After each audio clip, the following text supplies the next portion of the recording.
Oleme sisustusmessil ning olen jõudnud sellise kodumaise tootja ning brändi boksi nagu Oot. Ja võib-olla meile brändi esindaja siin räägibki lähemalt, et mis siis on sellised iseloomustavad sõnad, mis iseloomustaksid teie brändi just eriti? No me oleme ennekõike lähtunud sellest, et see disain, mida me loome, oleks selline puhas, minimalistlik, pigem selline skandinaavialik, et tal on sellised head puhtad jooned, head proportsioonid, head vormid, et kui sa vaatad peale, et siis silm võiks puhata. Ja järgmisel hetkel, kui sa tunned, et tõesti võiks ka jalga puhata, et siis see võiks ka mugav olla. Et teie pakute siis pigem nagu sellist puhast stiili selles mõttes, et või kui tuleb keegi erisooviga, et tahaks ikka hästi värvilist, kas siis teete sellega ära? Värvilis ikka saab, selles mõttes, et kangavalik on väga lai. Et täna meil on siin väljas küll sellised rahulikud pastelsed toonid, aga sisuliselt on tõesti hästi palju värve võimalik valida. Aga kas pigem ise soovitategi valida mööblit pigem nagu sellised rahulike ja pastelsetes toonides või pigem on see kliendi nagu soov ja tahe? See on kuidas kunagi, et pigem on võib-olla kliendid on pigem sellised, kes soovivad midagi rahulikumat ja meie vahel suuname giftide toonide peale ka. Ja üldiselt on nii, et kui sa oled teinud mõne gifti toote näidise, millel on äge toon peal ja kas või see sama, nagu siin on meil näha seda rohelist tooni, et seda keegi tegelikult ennem ei valinud, kui meil näidise peal oli seda näha salongis, siis inimesed järsku avastasid, vau, see on nii gift, et see on see ja nüüd täna üks populaarsemaid toone, mida me müüme.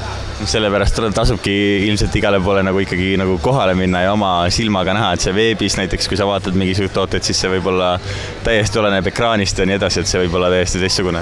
Ja toonide mõttes kindlasti on see alati arvutis hästi raske nagu lõplikult aru saada ja teine asi on see, et kui ikkagi pehme mööbel on midagi sellist, mida peaks võimalusel ikkagi istuma ja proovima, et siis saab selle tõesti selle tunnetusega kätte, et on väga raske teha universaalset tugitooli, universaalset diivanit, sest inimesed on erinevad, pikemad, lühemad, kes eelistab rohkem võib-olla nii-öelda pikali asendis istuda, kes võib-olla püstisemas asendis. Et selles mõttes tõesti, et meil on päris palju olnud ka selliseid juhuseid, kus inimene on öelnud, ei, see on kindlasti ebamugav, ma näen, et ma ei hakka siia isegi istuma ja kui ta on hetk hiljem istunud, siis ta on avastanud, et vau, et ta on üldse ei oodanud, et seal võib selline mugavus olla. Et tihti ongi need disainid, nagu näiteks meil on diivan Cosmo, mis on hästi konkreetse vormi ja konkreetse joonega, siis seal see mugavus ei tule läbi selle, et ta on hästi pehme, kuhu sa sisse vajud, vaid see mugavus tuleb läbi selle, et sind toetatakse õigete punktide pealt. Et see on selline ergonoomika teadus ja see mõjutab päris palju.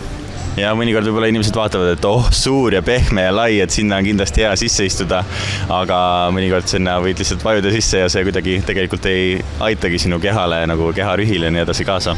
Just, et see efekt on alguses väga mõnus, aga tegelikult see kuldtee või see hea valem on kuskil seal vahepeal, et ta peab olema piisavalt pehme, piisavalt mõnus, aga ta peab ikkagi toetama teatud õigetest punktidest. Suurepärane. Ma olen kuulnud, et 2 aastat nüüd on olnud näiteks sisustusmessil pausid, pikk paus, et olete saanud nagu ideid genereerida, et millega siis lagedale tuldud on? Ja tõesti, et täna meil on kaasas diivan Moss, mida ei ole varem messil näha olnud, mis ongi osutunud üheks kõige populaarsemaks meie tooteks. Selline klassikaline diivan, puhtad, samamoodi niisugused puhtad selged jooned, et selline minimalistlik vorm on just see, mis ma arvan on klientidele nagu meeldima hakanud ja kindlasti siis seesama selline paras tasakaal selle mugavuse, pehmuse ja siis selle toetamise vahel. Samamoodi muidugi diivanvoodid on nüüd üks teema, mida me oleme pikalt proovinud vältida, sest et kuidagi hea on disainida diivaneid, kus ei ole antud liiga palju parameetrid ette, nii nagu annab ette diivanvoodi mehhanism. Ja meil oli selline väga suur väljakutse, sest me soovime, kui me juba midagi teeme, mis me tahame teha nii, et see näeks hea välja, lisaks sellele, et on ka mugav ja mõnus. Ja diivanvoodid teha nii, et ta näeks hea välja, no see on paras pähkel disainerile. Aga kuna ikkagi küsiti väga palju ja siis panite pead kokku ja siis kõige esimesena sündiski meie valikusse diivanvoodi Fold, mis on hästi klassikalise diivani moodi näeb välja. Et ütleme, põhiline erinevus on see, et tal on hästi kõrged jalad. Et tavaliselt diivanvoodid on madalate jalgadega ja näevad natuke rohmakad välja või on täitsa maani isegi. Et me tahtsime, et ta näeks välja täitsa nagu tavaline diivan ja tihti see tuleb inimestele üllatusena, kui me selle kuidagi voodiks avame. Et see Fold on kindlasti selles väga, väga hea näide ja on tõesti ka nüüd samamoodi päris hästi nagu vastu võetud. Ja selles tuules muidugi tundus, et okei, teeme veel, et küsiti ka teistsuguseid diivanvoodeid ja siis nüüd viimati tuli mudel välja Bold, mis on, see on Bob, jah. Meil nii palju mudeleid juba endal hakkas asja. Diivanvoodi Bob siis on meil selline hästi kompaktne, aga sealt seest tuleb välja selline hästi kihvt paksu madratsiga puidust lippide peal nagu täitsa päris voodi. See on samamoodi, kui seda avada, siis see on tihti ka selline üllatus, et kuidas see siia sisse ära mahtus, et selle mahutamine sinna sisse oli jällegi väljakutse disaini mõttes, aga sinna ta mahtus ja tulemus on päris mõnus. Aga tehtud ta sai, jah? No siit ongi edasi minnes nagu siis, kui liikuda, et on kompaktsed sellised diivanvoodid, siis ma saan aru, et te olete nagu venturinud edasi, isegi nagu üks nagu aste kõrgemale, mida te varem kunagi teinud ei ole. Jaa, et kuidagi elutoast proovisime välja kasvada ja kasvasime magamistoa suunas, et voodid on täiesti uus nagu teema, millega me ei ole nagu varem tegemist teinud ja kui võib-olla meile endale tundus, et me ei olegi mõtet sinna voodimaailma väga trügida, sest et neid voodeid tootjaid on väga palju ja neid lahendusi on väga palju, siis ühel hetkel, aga kui hakkasid ise endale voodit otsima, siis vaatad, et aga nagu seda nagu õiget ei olegi, on ju. Ja mida me just otsisime, oligi selline samamoodi hästi kerge, õhuline ja minimalistlik, et enamasti voodid on ka sellised üsna rohmakad. Võib-olla meie voodi sellise süsteemi üks nagu pluss on see, et kas või meie peatsid on hästi õhukesed.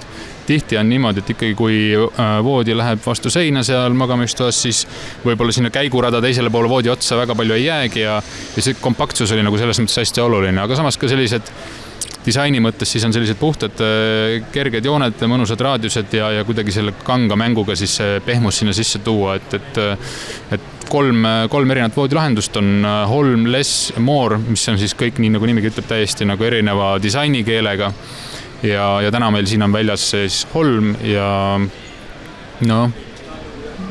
mina ostan. Suurepärane. Kas te olete nagu valmis mõelnud kõik niimoodi, et oleks kõigile sobivad või kui inimene tuleb ja ütleb, et mul oleks vaja tegelikult nagu mingi 10 sentimeetrit suuremalt seda voodit, kas siis teete sellega ära? Ja. Et vooditega meil on niimoodi, et meil ongi sisuliselt 2 mõõtu. Sellised kõige klassikalised 1,60 m laiusega ja siis 1,80 m laiusega. Me ei ole, nii nagu ka diivanitel, meil on mõõdud on välja töötatud, paar varianti on, sellised kõige klassikalisemad, aga eritellimust me ei tee. Et see on lihtsalt sellepärast, et me oleme töötanud välja oma mudelid väga nagu põhjalikult, kui juba teha 10 sentimeetrit näiteks pikemaks, teinekord mõni asi, see tähendab seda, et sa peaksid raami ristlõiget muutma, sa peaksid palju rohkem materjali kulutama, seal tuleb hästi palju nii-öelda nüansse sisse ja me oleme just spetsialiseerunud sellele, et töötame, arendame toote lõpuni välja, et see on küps, et ei tee iga kord erinevaid prototüüpe, et just see on nagu see meie tee, mis me oleme läinud. Tundub mõistlik selles mõttes. No selles mõttes keegi peab seda tegema, keegi peab eritellimust tegema, et eks kõike on vaja teha, aga jah, see on see viis, kuidas me oleme leidnud, et saab olla efektiivne ja nii saab pakkuda selles mõttes lõppkokkuvõttes paremat kvaliteeti mõistlikuma hinnaga. Ma saan aru, et sinu jutust tegelikult kumabki läbi see, et inimesed, kes hindavad nagu sellist ruumi enda ümber, et sellele sobib väga hästi see oot-ooti mööbel igatepidi. Jah, sinu nii-öelda sõnas on täitsa kohe mitu tasandit, selles mõttes, et kas või see väikene nüanss, et enamasti meie tooted on hästi kõrge jala peal. Ja inimesed, kellel ütleme, kui ongi näiteks väiksem või kompaktsem ruum, siis kõrge jala peal diivan, kui sa vaatad ruumis, siis visuaalselt see põrandapind jätkub sinna diivani alla ka ja annab sellist visuaalset avarust juurde, et see on kindlasti oluline. Teine tasand sinu küsimuses on see, et kui sa hindad ruumi, eks ole, sa hindad seda kui tervikut ja tervik on ka see, et on ta visuaalselt kaunis, et ruum ise on kihvt ja mööbel seal on esteetiline, pluss siis see, et see on ka tarbitav, et on praktiline ja funktsionaalne, et see on meie jaoks oluline. Suurepärane. Kust saab inimene kõige paremini kontakti või kust ta peaks tulema, et siis saaks isiklikult nagu katsuda ja läbi rääkida kõik vastavad jutud? Ja, alles hiljuti me kolisime ja nüüd on meie salong Rävala puiestee 7 kohe kaubamaja taga. Nii et seal on kindlasti kõige parem ülevaade ja saab kõik need asjad ära proovida, aga kui tahaks nagu kiirelt sellist visuaalset pilti ette saada, siis võib vaadata Instagramis Oot-Oot Studio või siis meie veebilehel www.oot-oot.com. Suur aitäh sulle kogu selle info eest ja nende väikete õpetussõnade eest isegi võiks öelda, et kuidas siis ruumi paremini siis sisustada enda jaoks ja kuidas ruumi näha võib-olla isegi paremini. Nii et kui olete otsimas uut mööblit või kolimas või isegi lausa ehitamas maja või mis iganes ja on vaja kuidagi see ilusasti ära sisustada, siis Oot-Oot kindlasti ootab teid.